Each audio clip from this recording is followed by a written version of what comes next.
Good morning, students. Today we will discuss some more questions of exercise 6.1. इसमें क्या करना है? Solve the inequalities and show the graph of solution on number line. कल हमने solution निकालना सीखा था इनइक्वालिटीज़ का, आज उसको नंबर लाइन में शो करना है। ठीक है, जैसे ये क्वेश्चन है आपका x/2 less than 5x - 2/3 - 7x - 3/5। तो इसको जो हमारा प्रोसीजर है उससे हम सोल्व कर लेंगे। तो सबसे पहले ये फ्रैक्शन है तो क्या लेना पड़ेगा आपको? एलसीएम। ठीक है, एलसीएम कितना आ गया? 15। तो ये 5 इधर मल्टीप्लाई हो जाएगा, 3 इधर मल्टीप्लाई हो जाएगा। तो इसको सोल्व करके हमारा लास्ट में बन गया 15। अच्छा, ये अब इसको क्रॉस मल्टीप्लाई भी करना है। ये एलसीएम है ना, इधर एक्स से मल्टीप्लाई हो जाएगा 15x और ये 2 इधर मल्टीप्लाई हो जाएगा। ठीक है, क्रॉस मल्टीप्लाई करके हम फ्रैक्शन ख़त्म कर लेंगे। तो हमारे पास आ गया 15x = 2 × 4x - 1 और 15x लेस देन 8x - 2। तो सोल्व करके हमारे पास आ गया 8x को उधर ले जाएंगे, 7x लेस देन -2 और x इज़ लेस देन -2/7। ठीक है, तो जो प्रोसीजर हमने सीखा हुआ है इक्वालिटीज़ का सोल्व करने के लिए सीखा है, वही सेम प्रोसीजर हम इन इक्वालिटीज़ में फॉलो करेंगे। ठीक है, क्योंकि यहाँ वेरिएबल में नेगेटिव तो नहीं है, तो हम सेम प्रोसीजर फॉलो करेंगे। एलसीएम लेना है, क्रॉस मल्टीप्लाई करना है, वेरिएबल्स को कंबाइन करना है। तो सेम प्रोसीजर से हम कहाँ तक पहुँच गए? x is less then -2/7। ठीक है, तो जो सोल्यूशन आया है आपका -2/7 से छोटे सारे रियल नंबर आपका सोल्यूशन आया है। ठीक है, तो -2/7 टू -∞ ये सोल्यूशन है। ठीक है, अब यहाँ हमने ओपन ब्रैकेट लगाई है क्योंकि यहाँ = का साइन नहीं है। ओपन ब्रैकेट मीन्स ये जो नंबर है ये इंक्लूड नहीं है। ठीक है, अगर इसको हम डिवाइड करें तो हम देखेंगे ये -0.28 आ रहा है। ठीक है, अंदाज़ा लेने के लिए कि 0.28। ठीक है, -1 और 0 और 0.5 के बीच में ये नंबर आएगा। ठीक है, 0.28 है ना, -0.28, तो 0 और 0.5 के बीच में ये नंबर आएगा आपका। ठीक है, तो यहाँ पर इसको नंबर लाइन पे शो करना है। ये नंबर लाइन है। ठीक है, यहाँ पर ये प्लस इन्फिनिटी तक जाती है राइट साइड में, लेफ्ट साइड में कहाँ तक जाती है? ये लेफ्ट साइड में जाती है ये -∞ तक। ठीक है, तो हमें कहाँ से स्टार्ट करना है? -0.28 0 और -0.5 के बीच में है। ठीक है, तो यहाँ पर आपको ये सर्कल लगाना है, इसको भरना नहीं है, ये होलो सर्कल है। ठीक है, ऐसे ऐसे ज़ीरो लगानी है, इसको फिल नहीं करना है क्योंकि ये हमारी ओपन ब्रैकेट है। ठीक है, ये नंबर खुद शामिल नहीं है, इसके बाद वाला जितने भी नंबर है लेफ्ट हैंड साइड में सारे हमारा सॉल्यूशन है। ठीक है, तो इस लाइन को थोड़ा सा डार्क करना है। अगर आप पेंसिल से बनाएंगे तो और अच्छा रहेगा। ठीक है, तो क्या सॉल्यूशन है? -0.28 से लेफ्ट में -∞ तक सारा जो है वो हमारा सॉल्यूशन है। ये पूरी नंबर लाइन, इसको थोड़ा डार्क रखना है। और क्योंकि ये ओपन ब्रैकेट है, यहाँ = का साइन नहीं है, तो इसको आपको खाली रखना है। ठीक है, ये जो सर्कल लगाओगे -0.28 पे, इसको खाली रखना है, इसको फिल नहीं करना है। ओके, अच्छा एक और डिस्कस कर लेते हैं। यहाँ पर है 5x - 3 > 3x - 5। तो इसको सॉल्व कर लिया जो हमारा प्रोसीजर है, तो हमारा आ गया x is greater than equal to -1। x is greater than equal to -1 means equal to भी है ना, यहाँ पर इक्वल टू भी है, तो इसका मतलब -1 और उससे बड़े सभी जो नंबर हैं वो हमारे रियल नंबर सोल्यूशन में है। तो सोल्यूशन क्या हो गया? -1 से इन्फिनिटी तक, -1 से बड़ा बड़ा है ना, बड़ा मतलब राइट साइड में जाना है हमें, प्लस इन्फिनिटी में जाना है। तो ये क्लोज ब्रैकेट हो गई, क्लोज ब्रैकेट हो गई। क्लोज ब्रैकेट मतलब -1 भी इंक्लूड है। तो क्या करना है? -1 से बड़े सारे नंबर राइट साइड में सारे नंबर लाइन हमें ले लेनी है। तो इस -1 पे जो हम सर्कल लगाएंगे उसको आपको फिल कर देना है। ठीक है, ये भी इंक्लूड हो गया है। ठीक है, ये भी सॉल्यूशन में है और उसकी राइट साइड में पूरी नंबर लाइन को आपको डार्क करना है। कहाँ तक? इन्फिनिटी तक। तो ये आपकी नंबर लाइन पे शो हो गया सॉल्यूशन। ओके, तो इतना ध्यान रखना है, जहाँ पर ये = निशान है उस सर्कल को फिल कर देना है। अगर = का निशान नहीं है तो सर्कल को आपको खाली छोड़ना है। ठीक है, अच्छा आगे कुछ क्वेश्चंस हैं, वो स्टेटमेंट गिवन है आपको, उससे आपको सॉल्यूशन निकालना है। Ravi obtained 70 and 75 marks in first 2 unit test. पहले 2 टेस्ट में उनको नंबर मिल गए रवि को, एक में मिल गए हैं 70, एक में मिल गए हैं 75। ठीक है, find the number minimum marks he should get in the third test, कि उसको थर्ड टेस्ट में कितने मिनिमम मार्क्स लेने चाहिए to have an average of at least 60 marks. ठीक है, तो 3 टेस्ट हैं उसके, पहले 2 के मार्क्स तो उसको पता है 70 और 75, तो पूछ रहा है थर्ड टेस्ट में उसको कम से कम कितने मिनिमम मतलब कम से कम कितने उसको नंबर लेने पड़ेंगे कि जो तीनों की एवरेज है वो एटलीस्ट 60 हो जाए। एटलीस्ट का मतलब क्या है, कम से कम, मतलब 60 तो होनी चाहिए, उससे ज़्यादा भी हो सकती है। तो उसके लिए आपको ये सिंबल लगाना, ग्रेटर देन इक्वल टू, ये एटलीस्ट होता है। एटलीस्ट कम से कम मतलब 60 या 60 से ज़्यादा, तो 60 से ज़्यादा मतलब उस तरफ खुला होगा। ठीक है, जो हमारी एवरेज है उस तरफ ये निशान खुला होगा, 60 से ज़्यादा भी एवरेज हो सकती है।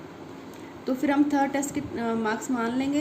Late the marks get in third test is x। तो अब तीनों की एवरेज निकालेंगे, पहले में 70 है, दूसरे में 75 है, तीसरे में हमने x मान लिया, तो इनकी एवरेज क्या हो जाएगी, तीनों को जोड़ के 3 से डिवाइड करेंगे। ठीक है, मीन निकालना, एवरेज निकालना हमें पता है, सभी नंबर्स को ऐड करके नंबर्स से डिवाइड कर देते हैं। 3 है ये टेस्ट, तो 3 से डिवाइड कर दिया। अब क्या है, क्वेश्चन क्या कह रहा है, ये जो एवरेज है इट शुड बी एटलीस्ट 60, मतलब कम से कम 60 होनी चाहिए, 60 हो या 60 से ज़्यादा हो। तो ये एवरेज 60, देखो इक्वल टू लगा देना, 60 भी हो सकती है और ग्रेटर देन 60 भी हो सकती है। ठीक है, तो एटलीस्ट हो गया ये। ठीक है, अभी ये इनक्वालिटी हमारी बन गई है, इसको हम सोल्व कर लेंगे। सोल्व करके जैसे हमारा प्रोसीजर है सेम, इनको ऐड करेंगे, 3 को उधर मल्टीप्लाई कर देंगे, तो हमारा सोल्यूशन आ जाएगा x greater than equal to 35। मतलब थर्ड टेस्ट में उसको कम से कम 35 नंबर 35 मार्क्स लेने पड़ेंगे। इज इक्वल टू भी आया ना, कम से कम 35 लेने पड़ेंगे या उससे ज़्यादा भी हो सकते हैं। x can be greater than 35। ठीक है, तो Ravi should get at least 35 marks in third test. 35 या उससे ज़्यादा उसको लेने पड़ेंगे अगर वो अपनी एवरेज 60 मार्क्स की बनाना चाहता है। ओके, चलो एक और डिस्कस करते हैं। यहाँ है find all pairs of consecutive even positive integers both of which are larger than 5 such that their sum is less than 23। ठीक है, आपको कंसेक्यूटिव मीन्स लगातार आने वाले 2 इवन पता है आपको, जो 2 से डिवाइड हो जाते हैं, इवन पॉजिटिव इंटीजर्स निकालने हैं, दोनों ही both of which are larger than 5, दोनों ही 5 से बड़े होने चाहिए, and their sum is less than 23, और उनका जोड़ जो है 23 से छोटा होना चाहिए। ठीक है, तो हम पॉजिटिव इंटीजर मान लेंगे। Let the first even positive integer is x, तो नेक्स्ट इवन पॉजिटिव इंटीजर क्या हो जाएगा, x + 2। ठीक है, अब इवन की बात हो रही है ना, इवन में कितने का गैप होता है, 2 में, जैसे 2 के बाद 4 आता है, 4 के बाद 6 आता है, 6 के बाद 8 आता है, कितने कितने का गैप है, 2 का गैप है ना। तो इवन है x, तो अगला इवन क्या हो जाएगा, x + 2, उसमें 2 जोड़ के अगला इवन आएगा। ठीक है, जैसे 2 में 2 जोड़ के 4 आता है, 4 में 2 जोड़ के 6 आता है, तो इवन से अगले इवन पे जाने के लिए हमें 2 जोड़ना पड़ता है। अब क्वेश्चन क्या कह रहा है, इन दोनों का सम किससे छोटा होना चाहिए, 23 से छोटा होना चाहिए। ठीक है, वो कह रहा है their sum is less than 23। अब इन दोनों को जोड़ देंगे, दोनों नंबर्स को, और 23 से छोटा, लेस देन का निशान लगा देंगे। सम दोनों का 23 से छोटा होना चाहिए। ठीक है, तो इसको सोल्व करके हमारे पास आ जाएगा x इज़ लेस देन 21/2, इसको डिवाइड करके आ गया x इज़ लेस देन 10.5। ठीक है, अब आपका x जो इंटीज़र है, पॉजिटिव इंटीज़र, इवन भी है, पॉजिटिव भी है, इंटीज़र भी है, 10.5 से छोटा, तो 10.5 से सारे छोटे कौन से हो जाएंगे, एक तो 10 आ जाएगा, एक 8 आ जाएगा, एक 6 आ जाएगा, एक 4 आ जाएगा, एक 2 आ जाएगा। ठीक है, तो 2 तक आएगा आपका। ज़ीरो भी पॉजिटिव है। ठीक है, उसके बाद तो नेगेटिव शुरू हो जाएंगे, वो नहीं लेने हमें। ओके, तो 10.5 10.5 से छोटे पॉजिटिव इवन इंटीजर। ठीक है, इवन भी होने चाहिए, पॉजिटिव भी होने चाहिए, है ना। तो कौन कौन से आ जाएंगे, 10, 8, 6, 4, 2 इंटीजर्स यही होते हैं। तो आगे क्या कह रहा है, वो एक और कंडीशन दी है, both integers are larger than 5। वो एक कंडीशन और दी है उसने कि दोनों इंटीजर 5 से बड़े होने चाहिए। तो इनमें से हम कौन से छांट लेंगे, 4 तो 5 से बड़ा नहीं है, इसको छोड़ देंगे, 2 भी बड़ा नहीं है, 0 भी बड़ा नहीं है, तो कौन सा आंसर आ गया, 10, 8, 6।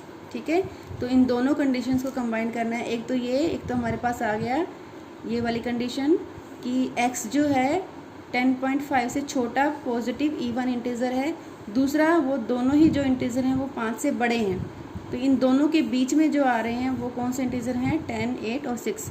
यही हमारा आंसर है। इनमें से ही कोई दो इंटीजर है, या तो 10, 8 होंगे या 8, 6 होंगे। ठीक है,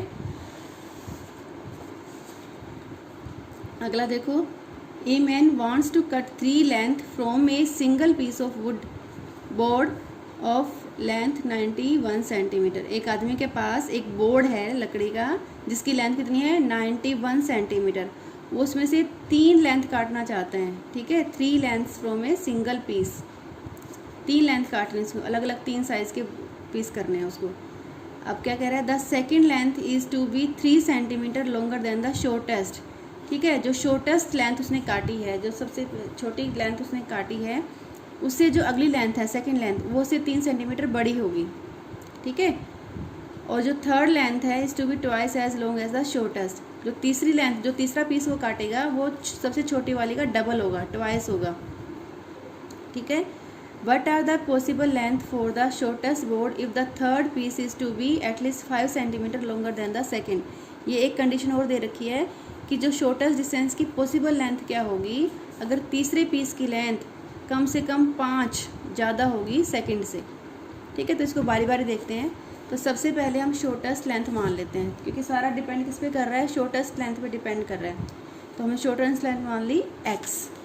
ठीक है, अब सेकंड लेंथ क्या है, देखो second length is 3 centimetre longer than the shortest.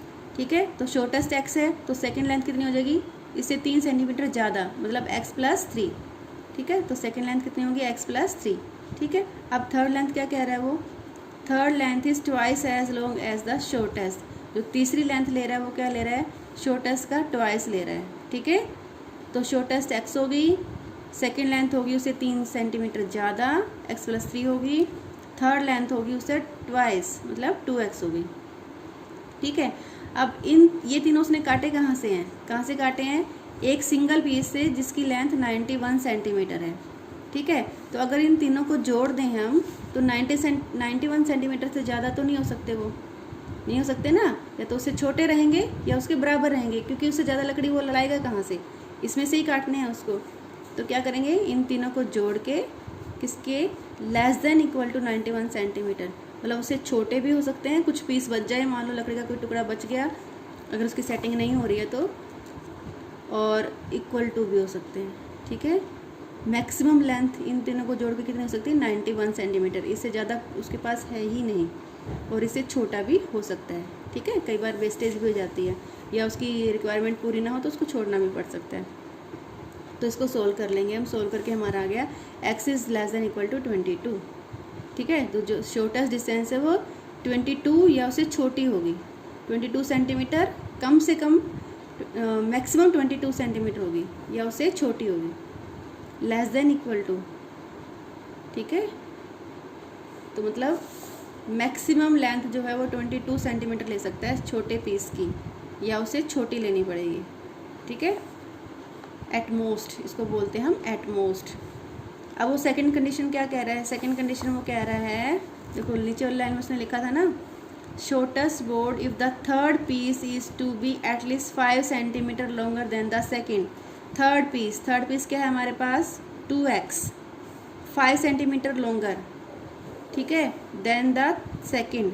ठीक है, ये देखो थर्ड पीस क्या है हमारे पास, 2x, ये सेकेंड पीस से 5 सेंटीमीटर ज़्यादा, ये क्या है आपके पास, थर्ड पीस, सेकेंड पीस से 5 सेंटीमीटर ज़्यादा, और एटलीस्ट कम से कम। ठीक है, इसको देख लो, ये हमारा क्या है, सेकेंड, तो सॉरी थर्ड, ये हमारा है थर्ड पीस है, और ये हमारा क्या है, सेकेंड पीस है, और ये हमारा 5 सेंटीमीटर ज़्यादा हो गया, और ये हमारा क्या हो गया, एटलीस्ट। ये जो सिंबल है किसका है, एटलीस्ट। ये क्या है हमारा थर्ड पीस, ये क्या है हमारा सेकेंड पीस, ये हमारा 5 सेंटीमीटर ज़्यादा है। ठीक है, थर्ड पीस सेकेंड पीस से कम 5 सेंटीमीटर ज़्यादा है, तो कम से कम के लिए ये निशान लगाया है कि इतना तो है ही है और उससे ज़्यादा भी हो सकता है। तो अब इसको सॉल्व कर लेंगे हम, सॉल्व करने के बाद हमारा आ जाएगा x is greater than equal to 8, मतलब x जो है शॉर्टेस्ट लेंथ है वो कम से कम 8 होने चाहिए। ठीक है, कम से कम, ये इक्वल टू का निशान भी है ना, कम से कम 8 होने से चाहिए और ज़्यादा से ज़्यादा 22 होनी चाहिए। ठीक है, तो इसका मतलब क्या है, shortest distance should be at least 8 centimetre, कम से कम वो 8 सेंटीमीटर की काटेगा और ज़्यादा से ज़्यादा वो 20 सेंटीमीटर की काटेगा। मतलब इन दोनों के बीच में वो कोई भी लेंथ काट सकता है, 8 सेंटीमीटर भी काट सकता है, 22 सेंटीमीटर भी काट सकता है, और उनके बीच में जैसे 9, 10 सेंटीमीटर, 11 सेंटीमीटर, 15 सेंटीमीटर, 20 सेंटीमीटर, इनके बीच में भी कोई भी लेंथ वो सिलेक्ट कर सकता है।